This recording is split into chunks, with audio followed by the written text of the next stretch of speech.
Coucou et bienvenue sur le Murmure des étoiles, je suis ravie de vous retrouver pour cette vidéo. Donc je voulais vous présenter ma façon, ma méthode pour nettoyer les jeux d'occasion. J'avais déjà fait une vidéo sur les jeux neufs et les jeux d'occasion, comment les nettoyer, les purifier. Mais là c'est vraiment ciblé sur les jeux d'occasion. Pourquoi? Parce que quand on achète justement sur Vinted ou Le Bon Coin ou des choses comme ça, on a souvent des surprises où on a des jeux... Voilà, c'est un peu la roulette russe. On a des jeux qui arrivent en très bon état et d'autres un peu moins. Donc je vais vous montrer, il y a des jeux aussi qui sont très chargés. Ça dépend vraiment de la personne, ça dépend ce qu'elle a fait avec, ça dépend de son environnement. Donc voilà, si elle a l'habitude de nettoyer, de purifier. Enfin, moi, depuis le temps que j'achète d'occasion, j'ai eu pas mal de surprises. Que ce soit des poils de chat, des odeurs aussi, alors ça c'est terrible. Mais même pas forcément que la cigarette, hein, ça peut être aussi beaucoup trop d'encens ou des parfums, voilà, des choses qui ne correspondent pas. Parce que du coup, quand on reçoit un jeu, on a vraiment besoin de mettre ses propres énergies dedans. Pourquoi? Parce que ça peut être un jeu c'est un jeu qui a besoin d'être connecté. On a besoin d'être connecté à lui et lui a besoin d'être connecté à nous. Donc c'est vraiment très important d'être en harmonie avec son jeu. Donc voilà, je vais vous présenter un peu toutes les méthodes qui existent. Il y en a une que j'utilise, que j'aime beaucoup. Je ne sais pas si d'autres le font. Alors ici on a l'encens, donc l'encens, le Palo Santo ici. Moi j'aime bien l'encens, mais c'est pas ma technique préférée, je vous montrerai celle que j'aime le plus. Pourquoi? Parce que pareil, ça laisse des odeurs, ça laisse un parfum, il y a de la fumée et tout. Mais c'est très efficace pour nettoyer un jeu qui est vraiment très chargé. Donc voilà, vous passez l'encens dans la boîte, vous passez l'encens sur les cartes, sur chacune des cartes. Et ça lui fait énormément de bien. Alors aussi ce qu'on a, c'est la fleur de vie. Donc ici je vous ai pris un porte-encens que vous pouvez trouver sur ma boutique en ligne, lemurmuredesétoiles.com. Sachant que la fleur de vie c'est vraiment de la géométrie sacrée, c'est un symbole qui est incroyable.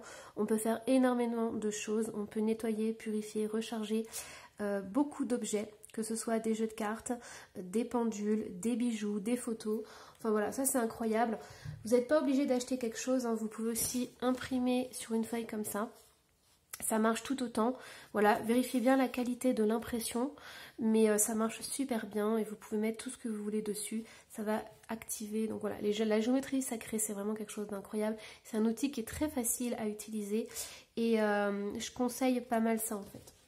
Alors, par contre, d'abord je voudrais vous montrer aussi autre chose. Hop, je vais vous montrer le bol tibétain. Alors moi ici, c'est un bol que je me sers pour mes soins énergétiques, donc il est immense. Celui-ci c'est pas le plus grand, c'est celui pour le cœur et le bassin. J'en ai un autre qui est pour l'ancrage, donc au niveau de tous les chakras du bas. Mais ça c'est le bol tibétain, c'est super pour pouvoir justement purifier, nettoyer et débarrasser toutes les énergies précédentes en fait. Donc voilà, j'utilise pas mal. Du coup je vais vous montrer avec le jeu que j'ai acheté. Donc je vais sortir les cartes. Hop. Alors... je sais pas quel son ça va faire pour vous. Je suis vraiment désolée si ça fait pas un joli son. Hop, je vais y aller doucement. Non, ça va aller. Voilà, donc du coup, je mets mes cartes dedans. Et j'active mon bol tibétain. Et ça, c'est incroyable. Donc ça, c'est une technique qui est super rapide, super efficace. Voilà. Alors maintenant, je vais vous montrer une autre technique que j'utilise. Donc ça, ce sont vraiment pour les jeux d'occasion, hein, je vous le redis. Pourquoi? Parce que j'ai déjà eu des surprises, j'ai déjà eu des jeux qui étaient sales en fait. C'est d'ailleurs comme ça que j'ai commencé à faire cette méthode. C'est parce que j'ai reçu un jeu qui était très sale. Donc j'utilise une microfibre. Et je vais humidifier un côté de la microfibre et de l'autre ça va rester sec. Et en fait ce qui va se passer, en plus je suis assortie, c'est bien au niveau de la microfibre, on est dans les bleus. Ce qui va se passer c'est que je vais vérifier la qualité des cartes. Donc avec les jeux de Doreen Virtue, il n'y a pas de problème, c'est vraiment des cartes qui sont très épaisses et très vernies. Donc elles résistent très bien, hein. Sachant qu'il ne faut pas mouiller, il faut juste humidifier, c'est très important. Mais voilà, vérifiez quand même bien que votre jeu soit adapté à ça. Donc ici je l'ai déjà fait, mais je vais vous montrer, c'est pour que la vidéo soit pas trop longue. Donc ce que je fais, c'est que je prends chaque carte et je vais en fait essuyer avec le côté humide. Voilà, je vais faire comme ça. Et avec le côté sec, je vais aller essuyer. Et je vais faire ça pour chaque carte. Et je peux vous dire que des fois on a des surprises parce que je vous dis pas après la tête du torchon ou de la microfibre. Donc voilà, et je fais ça pour chaque carte. Donc alors je les mets de côté, je les laisse sécher, sachant qu'elles sont pas trempées, hein. C'est pour ça que j'utilise aussi une microfibre. Donc voilà, donc j'essuie comme ça. Hop. Et ça, c'est une technique qui est incroyable. Déjà, ça enlève toutes les saletés qu'il y a. Et ça, vraiment, ça nettoie et ça purifie le jeu. Ça permet aussi d'avoir un moment avec soi, avec son jeu, d'admirer un peu toutes les cartes et tout. De prendre vraiment le temps, en fait, de regarder les dessins, les couleurs. Donc voilà, il y a vraiment une connexion qui commence à se faire avec le jeu. Donc là, du coup, moi, je les ai déjà faites. Je vais vous montrer la deuxième étape. Alors, hop, pour vraiment remettre à zéro, je vais ranger le jeu en fait. Donc s'il y a des numéros, je vais les mettre dans l'ordre. Et si c'est par ordre alphabétique comme avec Doreen Virtue, parce qu'elle met rarement les numéros, je crois même jamais, mais bon, je connais pas tous ces jeux, je vais les mettre dans l'ordre alphabétique.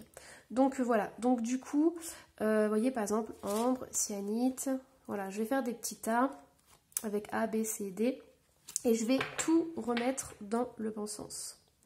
Voilà, et donc du coup je vais me retrouver avec un jeu qui sera nettoyé, purifié et prêt à l'emploi.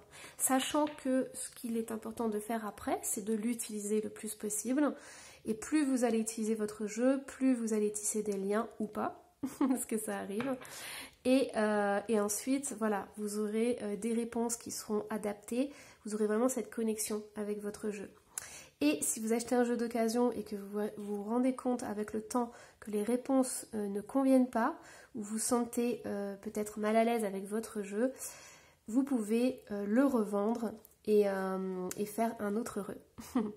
Voilà, parce que c'est vraiment que chaque jeu a son énergie, chaque jeu correspond vraiment à une personne. Donc c'est important de trouver ces jeux.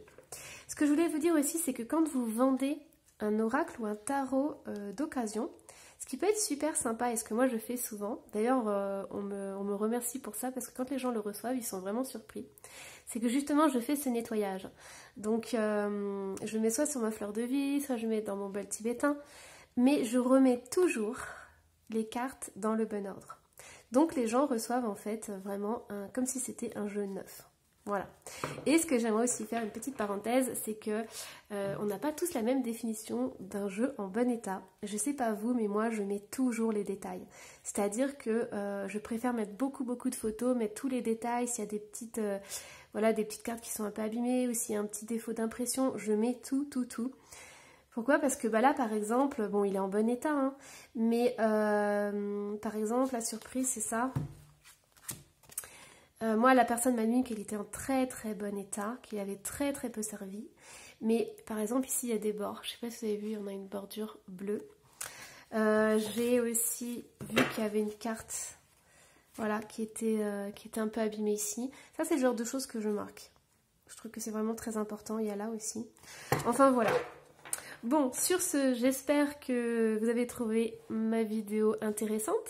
Dites-moi en commentaire quelle méthode vous utilisez, je serais vraiment ravie de la découvrir et surtout de vous répondre. Et qu'est-ce que je voulais vous dire d'autre? Je pense que je vais vous présenter en fait le jeu, je vais vous faire une vidéo. Même si c'est un jeu qui est assez ancien, j'ai envie de vous la présenter. Ouais, je pense qu'on va faire ça. Voilà, mais dites-moi en commentaire si vous préférez du coup l'encens, si vous préférez la fleur de vie. Celle-ci j'aime bien parce que c'est couleur arc-en-ciel, elle est trop belle. Du coup ça allie la géométrie sacrée et les couleurs. Ou si vous préférez le bol tibétain,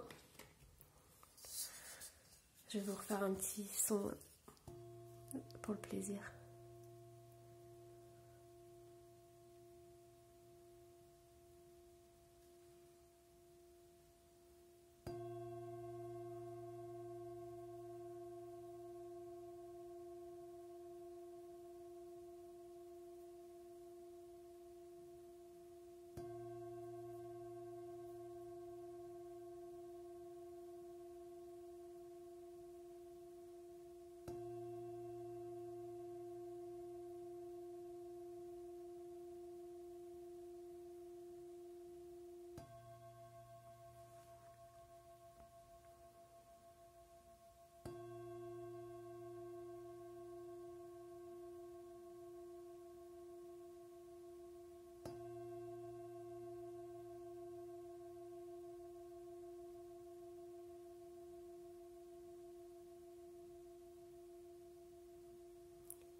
Bon bah du coup, on a fait un nettoyage au niveau de l'oracle et on s'est fait un petit nettoyage aussi pour nous.